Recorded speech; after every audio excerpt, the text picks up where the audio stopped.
ಪ್ರತಿ ವರ್ಷ ಕೂಡ ಈ ರಸ್ತೆ ಸುರಕ್ಷತಾ ಸಪ್ತಾಹವನ್ನು ಆಚರಿಸ್ತಾರೆ. ಇದರ ಹಿನ್ನೆಲೆ ಬಗ್ಗೆ ಹೇಳೋದಾದ್ರೆ, ದೇಶಾದ್ಯಂತ ದಿನೇ ದಿನೇ ಹೆಚ್ಚುತ್ತಿರುವ ವಾಹನ ಅಪಘಾತಗಳಿಂದಾಗಿ ಹೆಚ್ಚುತ್ತಿರುವ ಗಾಯಾಳುಗಳ ಸಂಖ್ಯೆ ಮತ್ತು ಮರಣ ಹೊಂದುತ್ತಿರುವವರ ಸಂಖ್ಯೆಯನ್ನು ಪರಿಗಣಿಸಿ ಭಾರತ ಸರ್ಕಾರದ ರಸ್ತೆ ಸಾರಿಗೆ ಮತ್ತು ಹೆದ್ದಾರಿಗಳ ಸಚಿವಾಲಯ ನೀಡುವ ನಿರ್ದೇಶನದ ಮೇರೆಗೆ ಪ್ರತಿ ವರ್ಷ ರಾಷ್ಟ್ರೀಯ ರಸ್ತೆ ಸುರಕ್ಷತಾ ಸಪ್ತಾಹವನ್ನು ಆಚರಿಸಲಾಗುತ್ತಿದೆ.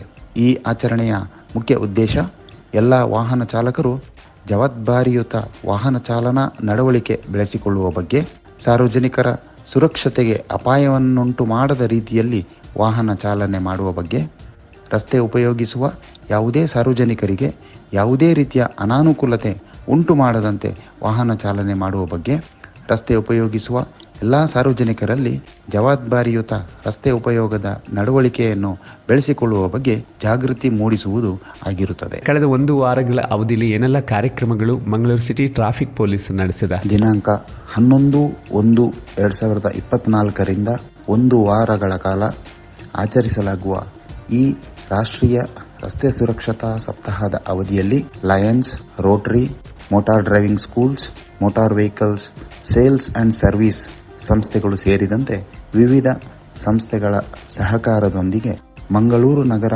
ಕಮಿಷನರೇಟ್ ವ್ಯಾಪ್ತಿಯಲ್ಲಿನ ಹೆಚ್ಚಿನ ಎಲ್ಲ ಶಾಲಾ ಕಾಲೇಜುಗಳ ವಿದ್ಯಾರ್ಥಿಗಳಿಗೆ ಹಾಗೂ ಸಾರ್ವಜನಿಕರಿಗೆ ರಸ್ತೆ ಸುರಕ್ಷತೆಯ ಬಗ್ಗೆ ಜಾಗೃತಿ ಮೂಡಿಸುವ ಕಾರ್ಯಕ್ರಮಗಳನ್ನು ಹಮ್ಮಿಕೊಳ್ಳಲಾಗಿದೆ. ರಸ್ತೆಗಳಲ್ಲಿ ಜನಸಾಮಾನ್ಯರು ಮಾಡುವಂಥ ಅತಿ ದೊಡ್ಡ ತಪ್ಪುಗಳು ಟ್ರಾಫಿಕ್ ಪೊಲೀಸ್ ಕಂಡ ಹಾಗೆ ಸಂಚಾರ ನಿಯಮಗಳ ಉಲ್ಲಂಘನೆ.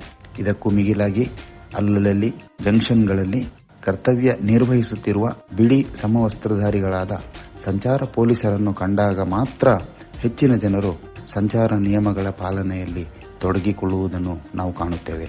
ಸಂಚಾರ ನಿಯಮಗಳ ಪಾಲನೆ ತಮ್ಮ ಮೂಲಭೂತ ಕರ್ತವ್ಯ ಹಾಗೂ ಸಂಚಾರ ನಿಯಮಗಳನ್ನು ಪಾಲಿಸಿದಲ್ಲಿ ತಮ್ಮ ಕುಟುಂಬದ, ತಮ್ಮ ಸ್ನೇಹಿತರ ಸುರಕ್ಷತೆ ಹಾಗೂ ಸಮಾಜದ ಸ್ವಾಸ್ಥ್ಯವನ್ನು ಕಾಪಾಡಬಹುದು ಎಂಬ ವಿಷಯವನ್ನು ಮನಗಾಣದಿರುವುದು ಆಗಿದೆ. ಅಪಘಾತ ಮುಕ್ತ ಸಮಾಜ ನಮ್ದಾಗಬೇಕು ಅಂತ ಹೇಳಿದ್ರೆ ಜನ ಯಾವ ರೀತಿಯಾಗಿರಬೇಕು? ಜನರ ಸಹಕಾರದ ಬಗ್ಗೆ ಏನು ಹೇಳ್ತೀರಾ?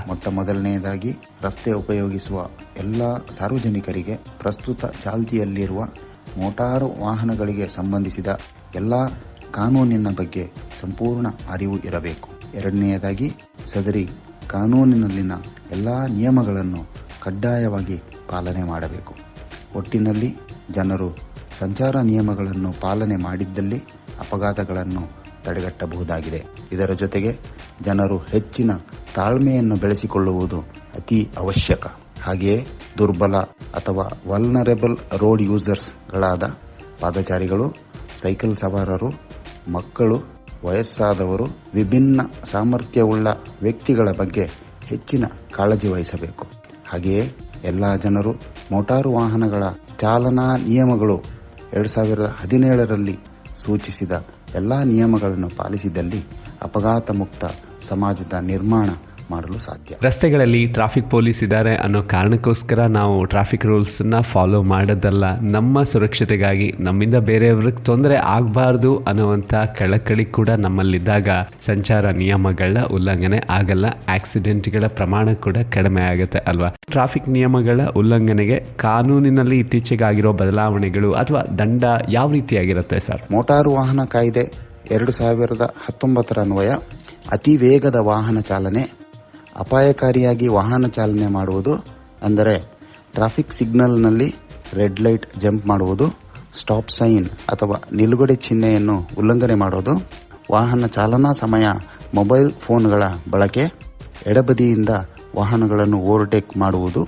ಏಕಮುಖ ಸಂಚಾರಕ್ಕೆ ವಿರುದ್ಧ ದಿಕ್ಕಿನಲ್ಲಿ ಚಲಾಯಿಸುವುದು, ಹಾಗೆಯೇ ಮದ್ಯಪಾನ ಮಾಡಿ ವಾಹನ ಚಲಾಯಿಸುವುದು, ಟ್ರಿಪಲ್ ರೈಡಿಂಗ್ ಮಾಡುವುದು, ಹಿಂಬದಿ ಸವಾರ ಸೇರಿದಂತೆ ISI ಗುರುತಿನ ಹೆಲ್ಮೆಟ್ ಧರಿಸದೆ ದ್ವಿಚಕ್ರ ವಾಹನವನ್ನು ಚಾಲನೆ ಮಾಡುವುದು, ಗೂಡ್ಸ್ ಅಥವಾ ಸರಕು ಸಾಗಾಣಿಕಾ ವಾಹನದಲ್ಲಿ ಪ್ರಯಾಣಿಕರನ್ನು ಸಾಗಿಸುವುದು, ಈ ಮುಂತಾದ ಪ್ರಕರಣಗಳಲ್ಲಿ ನಿಯಮ ಉಲ್ಲಂಘನೆ ಮಾಡಿದ ಚಾಲಕರ ಚಾಲನಾ ಪರವಾನಗಿಯನ್ನು 3 ತಿಂಗಳ ಅವಧಿಗೆ ಕಡಿಮೆ ಇಲ್ಲದ ಅವಧಿಗೆ ಅಮಾನತುಪಡಿಸುವಂತೆ ವಾಹನ ಸಾರಿಗೆ ಅಧಿಕಾರಿ ಅಂದರೆ RTOಗೆ ಕೋರಿಕೆ ಸಲ್ಲಿಸಿ ಅಮಾನತುಪಡಿಸಲಾಗುತ್ತದೆ.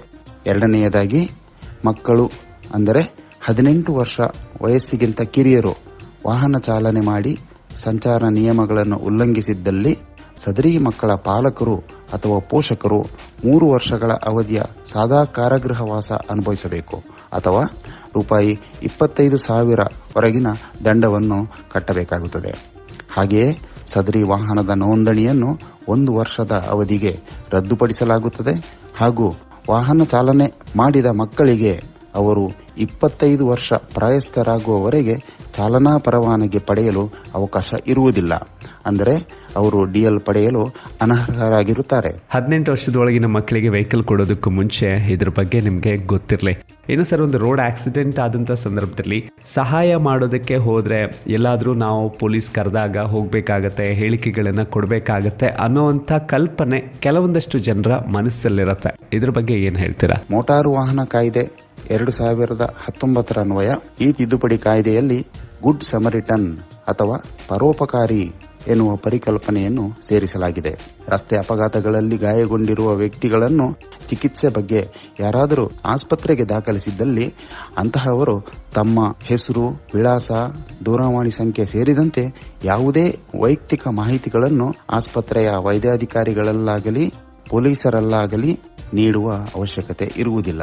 ಅಂತಹ ಪರೋಪಕಾರಿಗಳನ್ನು ವಿನಾಕಾರಣ ಯಾವುದೇ ತೊಂದರೆಗೆ ಸಿಲುಕಿಸಬಾರದು ಎನ್ನುವುದು ಈ ಪರಿಕಲ್ಪನೆಯಾಗಿರುತ್ತದೆ. ಮುಂದುವರೆದು ಕೇಂದ್ರ ಮೋಟಾರು ವಾಹನ ನಿಯಮಗಳು ತಿದ್ದುಪಡಿ 2022 ಅನ್ವಯ ದ್ವಿಚಕ್ರ ವಾಹನದಲ್ಲಿ ವಾಹನ ಸವಾರರು ತಮ್ಮ ಜೊತೆ 9 ತಿಂಗಳಿನಿಂದ ಹಿಡಿದು ಎಲ್ಲಾ ಮಕ್ಕಳನ್ನು ಕರೆದೊಯ್ಯುವಾಗ ಕಡ್ಡಾಯವಾಗಿ ಸೇಫ್ಟಿ ಹಾರ್ನೆಸ್ ಅಂದರೆ ಸುರಕ್ಷತಾ ಸರಂಜಾಮು ಅಥವಾ ರಕ್ಷಣಾ ಸಾಧನಗಳನ್ನು ಮತ್ತು ಹೆಲ್ಮೆಟ್ ಧರಿಸಿ ಚಾಲನೆ ಮಾಡುವ ಬಗ್ಗೆ ಕ್ರಮ ಕೈಗೊಳ್ಳಬೇಕಾಗುತ್ತದೆ.